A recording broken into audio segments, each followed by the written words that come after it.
Így van, jó reggelt kívánok, köszöntöm Önt. Segítsen nekem civilként, vagy civil oldalról értelmezni ezt. Egyszerre 7 helyszínen történt terrortámadás. Nagyon logikus kérdésem van, ezt nem egy nap alatt szervezték meg.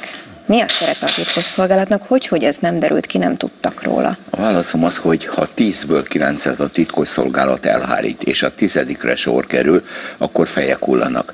A franciák pár napja jelentették be, hogy meghiúsítottak a haditengerészeti elleni merényletet, most nem tudták. Ezt a merényletet hetek vagy hónapok óta készítették elő. 2. Hol volt a francia hírszerzés? Hol volt a francia elhárítás? Hol volt az amerikai műholdas lehallgatás? Hol voltak a szövetségesek?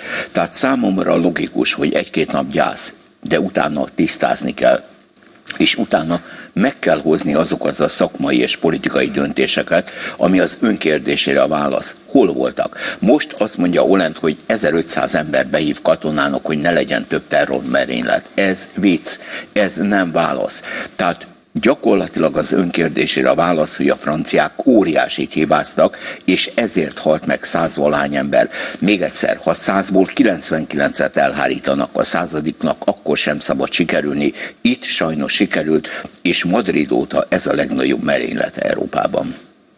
Keveset lehet tudni eddig, hogy mi történt, illetve hogy egyáltalán nem lehet tudni, hogy kik követték el. Amikor korábban önnel beszélgettünk bármilyen terrortámadás kapcsán, akkor azt szokott kiderülni, hogy ezek több generáció óta ott élő emberek. Franciaországot hogyan tekinthetjük ebben a helyzetben? Ott nagyon sok muszlim él.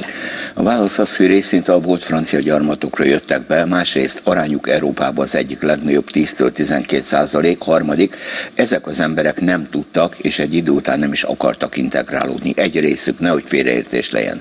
Az oktatásban, a lakásban, az iskolaügyekben, a munkaerőpiacon rendkívüli hátrányba kerültek.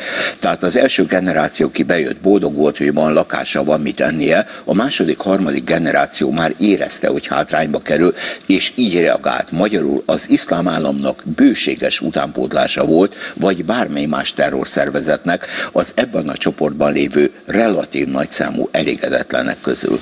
Mire válasz ez a terrortámadás? Hiszen ugye legutóbb a Charlie Hebdo kapcsán ott lehetett tudni. Választ mindig tudok adni, ha akarok. Most éppen azt mondták, hogy arra, hogy az Egyesült Államok részt vesz a szíriai háborúba és bombáz. Korábban azt mondták, hogy arra, hogy a líbiai háborúban részt vesz, és előbb szálltak fel a francia gépek, mint ahogy az ENSZ határozat megszületett. A valóságban kifejezi a társadalmi elégedetlenséget, és kifejezi a két népcsoport közti, elnézést kérek, háborút. Mit jelent a rendkívüli állapot, a szükségállapot? Ez azt jelenti gyakorlatilag, hogy a francia határokat lezárták, a repülőterek működnek, rengeteg dolog nem működik, ma nem nyitottak ki az általános iskolák, középiskolák, egyetemek, ezt mindig néhány napig lehet fenntartani, tovább nem. Ez egy kiváló lépés arra, hogy én, mint államfő elmondjam, hogy mindent megtettem a népért. A valóságban ma a világ lépéseket vár.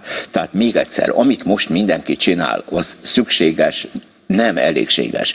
Tehát az, hogy most dísztemetés lesz, az, hogy mindenki üzent, hogy részvétem, ez csodálatos. De a konkrét lépéseket várja a világ, és végre azt, hogy azok a szakértők mindenütt a világon, elnézést Magyarországon is, akik mindig azt mondták, hogy nincs terrorveszély, egy kicsit, ha lehet, módosítsák az álláspontjukat, mert a világ megváltozott. Az úgy fogalmaz ugye, hogy válaszlépés kell erre, és nem elég egy gyász. Mi lehet ez a válaszlépés? Egyetlen dolog, végre összefog Európa, Egyesült Államok, Oroszország, és leszámol a nemzetközi terrorizmus központjával, az iszlám állammal. Szóval az azért egy vicc, hogy van egy iszlám állam 8 millió lakossal, a területe akkora, mint Nagy-Britannia. Mit csinálok én, mint nyugat? Drónt küldök oda, hírszerzőket küldök oda, kiképzőket küldök oda, de nem vagyok hajlandó szárazföldi csapatot oda küldeni, hogy ne legyenek halottaim. Ez az iszlám állam, köszöni szépen, területeket foglal el, és jól van.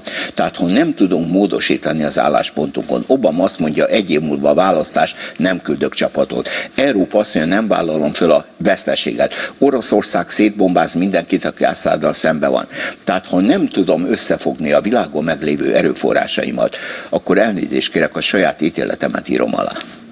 Ugye sorra telefonáltak, illetve fejezték ki részvétüket az országok, ami számomra meglepő volt, és akkor erősítse meg, vagy magyarázza meg, hogy miért, hogy Kína nem csak, hogy azt mondta, hogy részvétet nyilvánít, hanem nagyon-nagyon kemény hangon mondta, hogy akkor ő is beszáll ebbe az egészbe, és fogjunk össze. Eddig ez szokatlan volt Kínától, jól értem? Így van.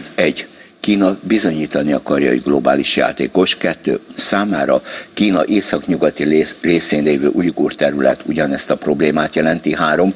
Kína egyre több helyen megjelenik a nemzetközi politikában, lásd Afrikába a kalózok elleni háború és nagyon sok egyéb, tehát Kína ma egyenjogúságot kér a globális játékosok sorába. Ezért csinálja, amit csinál szimpatikus, de nem válasz arra, hogy a Csendes-óceánon éppen ütközik az USA-val és Japánnal.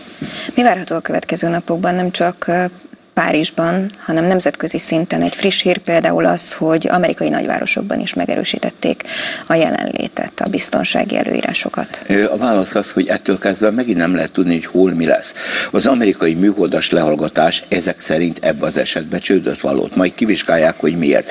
Tehát meg kell nézni, hogy mi az, ami miatt a világ fantasztikus hírszerzései nem szereztek információt, és meg kell nézni, hogy erre a világ hogyan reagál. Én egyet szeretnék mondani, bármi lesz a reakció, ez nem mehet a muzulmánok ellen. Tehát nem a muzulmánok a bűnösök, ezt egyszer látni kell. Elnézést kérek, a világ minden nagy vallásában vannak szélsőségesek, összest föl lehetne sorolni, a muzulmánok közt is, ezért ne az a muzulmán fizessen, aki második, harmadik generációs Franciaországba, Olaszországba, bárhol, ne őket tegyék felelőssé, mert akkor a civilizációk háborúja egy új szintre kerül. Tanár úr, hogyan lehet azt megakadályozni, hogy eleve krízis helyzetben van Európa? Ugye menekült válság van. Úgy fogalmaz, hogy ne a muzulmánok ellen irányuljon a haragja az embereknek, hogy ne a menekültek ellen irányuljon, hiszen nagyon sokan rögtön azt mondják, hogy mert jönnek be Európába. Ez egy sokkal nehezebb kérdés, mert a válasz az, hogy a menekültek jönnek. A német elhárítás főnöke azt mondta kb. 3-4 hete Berlinbe, hogy amíg napi 10 000 ember bejön, nem tudom, hogy ki közülük a terrorista, egyetértek. A bajor rendőrfőnök azt mondta azon a konferencián Münchenben 10 napja, én elnököltem, hogy 3 ok miatt nem volt merénylet, mert jó a rendőrség, mert jó az elhárítás, és mert szerencsénk volt. Európának tisztáznia kell önmagával, hogy mit akarok a migránsokkal. Én tegnap végignéztem Merkel beszédét. Merkel mit mondott? 1. Továbbra is korlátlan számú menekült jöhet. Szerintem tévedés. 2. A válságukat ott oldjuk meg, ahol a helyszínen 20-tól 22 háborút én, mint Európa nem tudok megoldani a világba. Újra neki ment Merkelnek a stratégiai szövetséges a bajor kormánypárt, a CSU. Mit mond Merkel? Csalódott Európába, mert nem akarják a kvóta szerinti elosztást. Miért akarnák azok az országok, amelyeknek nincs szükségük ilyen mennyiségű döntően képzetlen munkaerőre? Tehát vagy képes lesz Európa átgondolni, hogy mit akarok a migránsoktól. Volt egy Európa-Afrika csúcs találkozó 2 napig, tegnap ért véget Máltán. Bizonyos technikai dolgokban volt megállapodás, a stratégiai áttörés nem következett be. Tehát vagy képes lesz Európa, mint 28 definiálni, hogy végre mit akarok, vagy maradnak a nemzeti megoldások azok összes előnyével és összes hátrányával. Mit lehet tenni kommunikáció szintjén mondjuk, hogy mégse ők ígyák meg a levét ennek az egésznek? A migránsok, a itt élőkre gondol.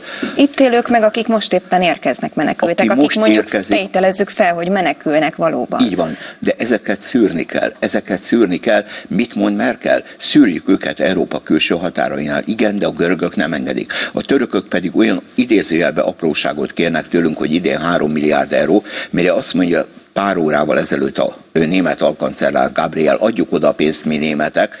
Hát EU 28 nevébe ő odaadja, ez egy teljesen más olvasata. 2, törőjük el a vízumkényszert, kérik a törökök. 3, vegyük föl őket az EU-ba. Ebben az esetben 85 millió muzulmánt beengedtem az EU-ba, gyakorlatilag úgy, hogy nem tudom, hogy kik jönnek be. Tehát jelenleg ott tartok, hogy Európa nem tudja definiálni, hogy mit akar. Ha végre tudni fogja, akkor tudunk föllépni. Jelenleg az EU 28 képtelen közös álláspontot kialakítani, sajnos. Nagyon-nagyon röviden, hogy lehet őket szűrni, ahogy ön fogalmaz, hogyha az elmúlt hónapokban úgy érkezett ide több 100 000 olyan ember, aki bármilyen térségből jött, hogy az országoknak nem volt érdeke regisztrálni őket, hiszen attól tartottak, hogy abba az adott országba fogják őket visszatoloncolni. Ők maguk pedig nem jelentkeztek regisztrációra, hiszen mondjuk a célállomás Németország vagy Svédország volt. Illetve jelentkeztek, akkor hazudtak. Mi a válasz? 1. Szűrnöm kell őket Líbiánál, meg kell oldani a libiai kérdést.